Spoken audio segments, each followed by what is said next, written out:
Hablemos de los aeropuertos de México. El Aeropuerto Internacional de la Ciudad de México, el Aeropuerto Internacional Felipe Ángeles. También hay otro cerca de la Ciudad de México que es el Aeropuerto Internacional de Toluca, a donde creo que ya no llega nada. Está cercano a donde yo estoy el Aeropuerto Internacional de Cuernavaca, aunque tampoco llega ni una mosca volando, porque en México nos encanta poner nombres a aeropuertos internacionales cuando no son ni nacionales. Pero así está el asunto. A ver, Álvaro, tú nos mandas una idea muy interesante de que tenemos aeropuertos totalmente subutilizados, si es que no te entendí mal. Sí, exactamente, Eduardo. Y ese es el tema. A mí me parece que la discusión de los aeropuertos en algún momento en México perdió el rumbo que debería llevar. Y para no esconder el tema detrás de muchísimos datos, empiezo por decirlo. O sea, el problema que tenemos y el enfoque es que no estamos trayendo suficientes turistas o que haya suficientes razones para venir a este país. Y tampoco hay suficiente turismo en negocios. Al final del día lo que tenemos es una auténtica... negocios, ni turismo de visita, ni carga aérea. Exactamente, lo que hay al final es una ausencia de interés por venir en México, punto.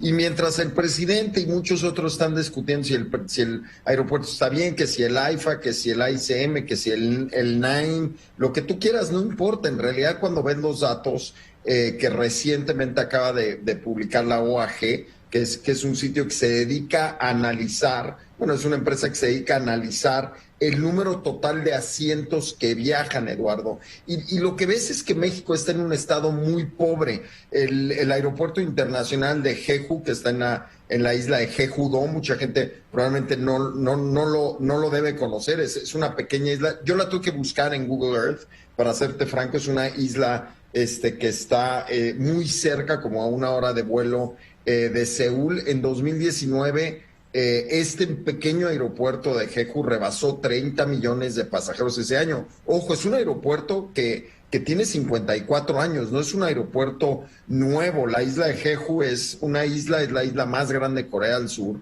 que a finales del 2020 tenía una población de 672,000 personas. No es una isla muy grande. Y lo que puedes ver es cómo es posible que una isla tan pequeña tenga un volumen tan importante de viajeros.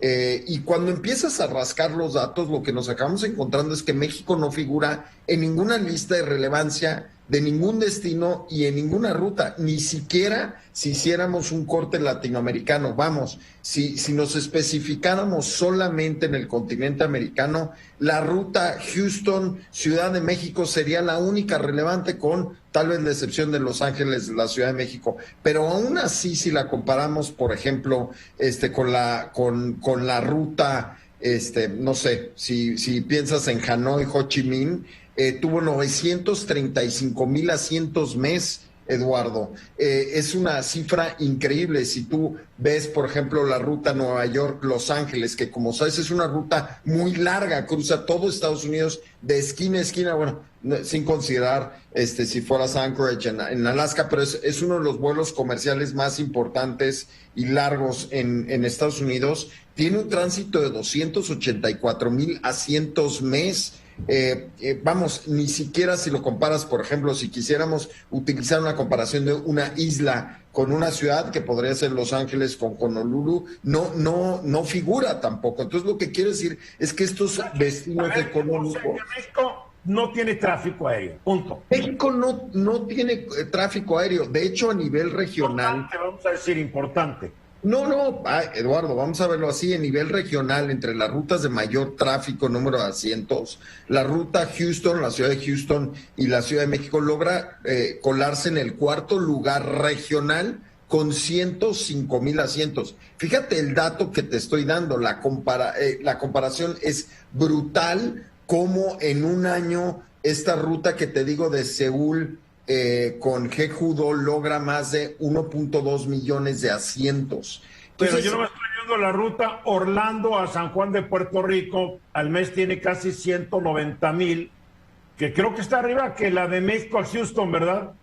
Bueno, está por encima de México-Madrid, Eduardo. ¿no? O sea, ni porque el presidente se peleó con España logramos tener más lugares, 89,000 lugares, y eso obviamente lo que indica es un problema subyacente, si me permites esa expresión, mucho más grave, que es que simple y sencillamente el país está perdiendo importancia internacional y eso nos afecta a usuarios. Yo sacaba inmediatamente me surgió la curiosidad de cuánto cuesta volar entre Seúl y Jeju o Jeju, el aeropuerto internacional de Jeju, y cuesta 1,100 pesos, Eduardo, un vuelo redondo.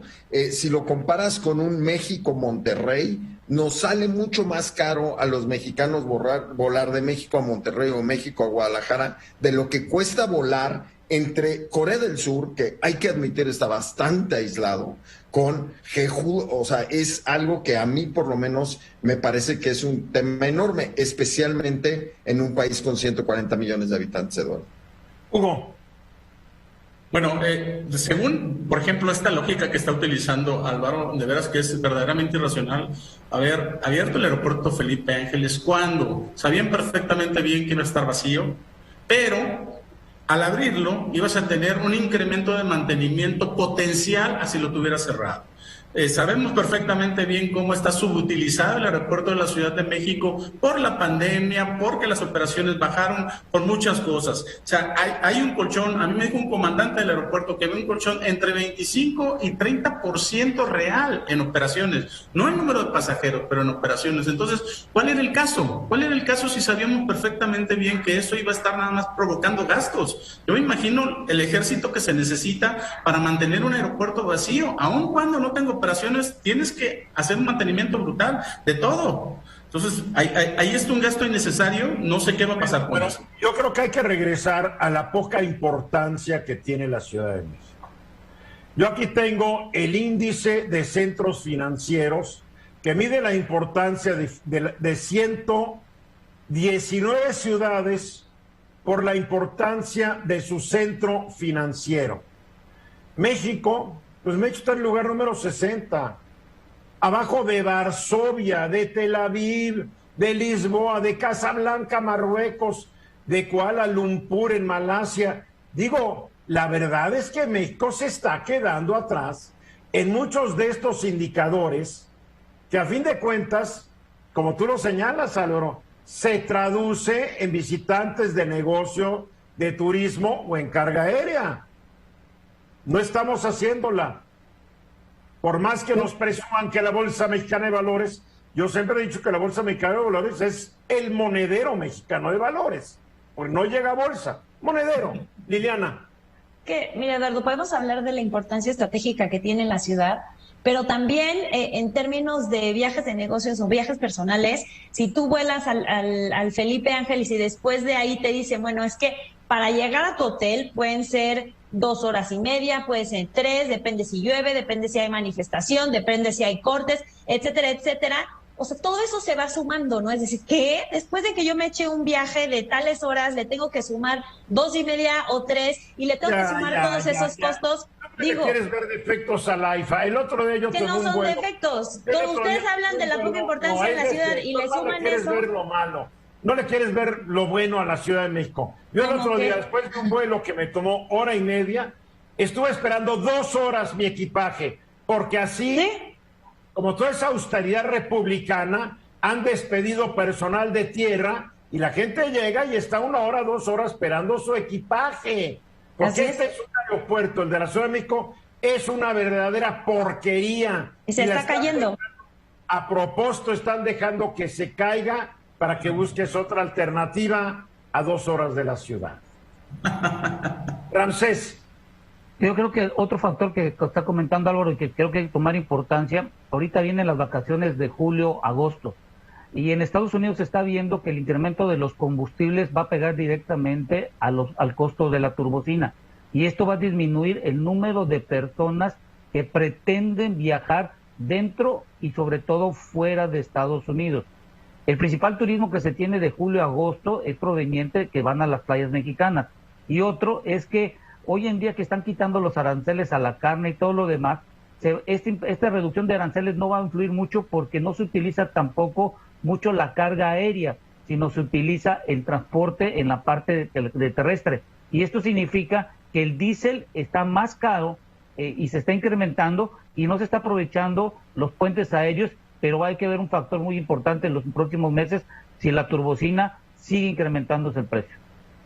Tú siempre hablando de gasolina, ya lo sabemos. Dale otro ángulo a tu análisis, por amor de Dios. ¿Qué no piensas en otra cosa que en gasolina? Cuando te tomas una taza de café, ¿tienes un vaso de gasolina para echarte un pericazo? Un chaser. Un chaser. Chaser de gasolina, caray. A ver, para concluir, Álvaro. Mira, Eduardo, para mí un aeropuerto es mucho más que el resultado de la ubicación y la inversión. Y el mejor ejemplo es Jeju, que tiene 54 años y tiene la ruta comercial más popular del mundo y así lleva 3 años seguidos. Me parece que necesitamos un plan nacional, Eduardo, que atraiga pasajeros para que el aeropuerto no sea el destino. Que sí regresa.